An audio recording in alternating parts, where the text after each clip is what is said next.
Hi guys, this is my week 3 life lab, overcoming barriers to listening and feedback. So this week I'm reflecting on a personal interaction that I had with my cousin.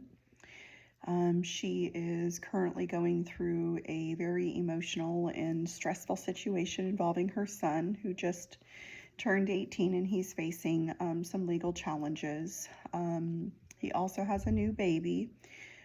So she's not only worried about him, but she's worried about the potential long-term impact on his child and their entire family. So when we spoke, she was overwhelmed, she's fearful, and she's emotionally exhausted.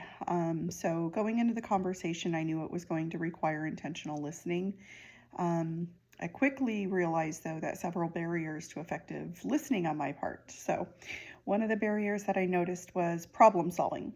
So because I work in Indian child welfare, I naturally tend to think in terms of systems and resources and next steps. And so as she was talking, I caught myself wanting to jump in with advice about legal resources or parenting programs and, possible outcomes. And so I had to consciously stop myself from turning the conversation into a strategy session before she had even finished expressing her feelings to me.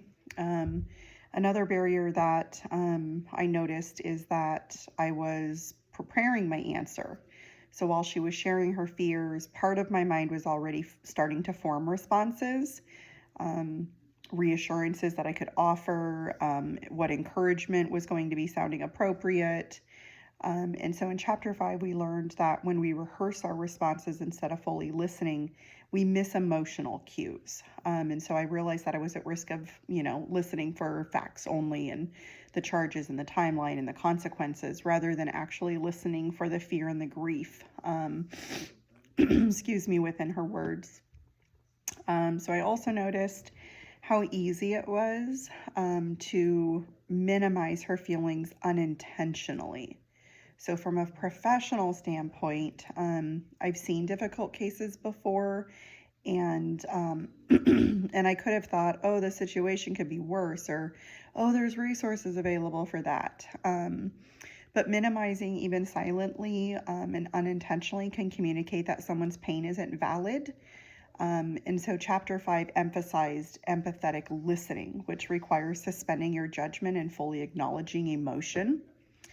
And so to overcome these barriers, I made a shift and I intentionally shifted myself to empathetic listening techniques. And so I slowed myself down and I focused on her tone and the pacing, not just her words.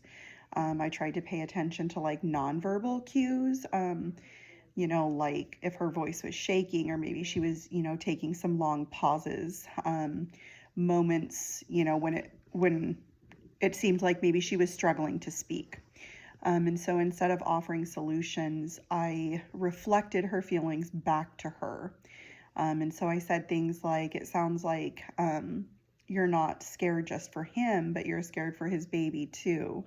And it sounds like you're carrying a lot of worrying right now. So I also practiced avoiding distractions. So I put my phone away, made sure that I was fully present.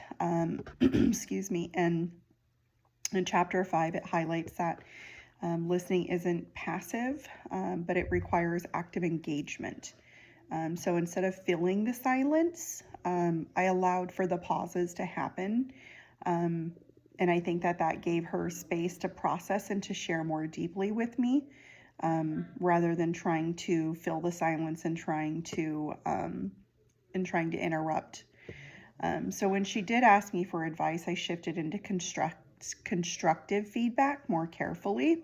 So rather than telling her what to do, I framed responses with curiosity and collaboration. So for example, I asked her, what kind of support do you think he would actually respond to right now? So trying to keep the approach and the focus on empowerment rather than on control.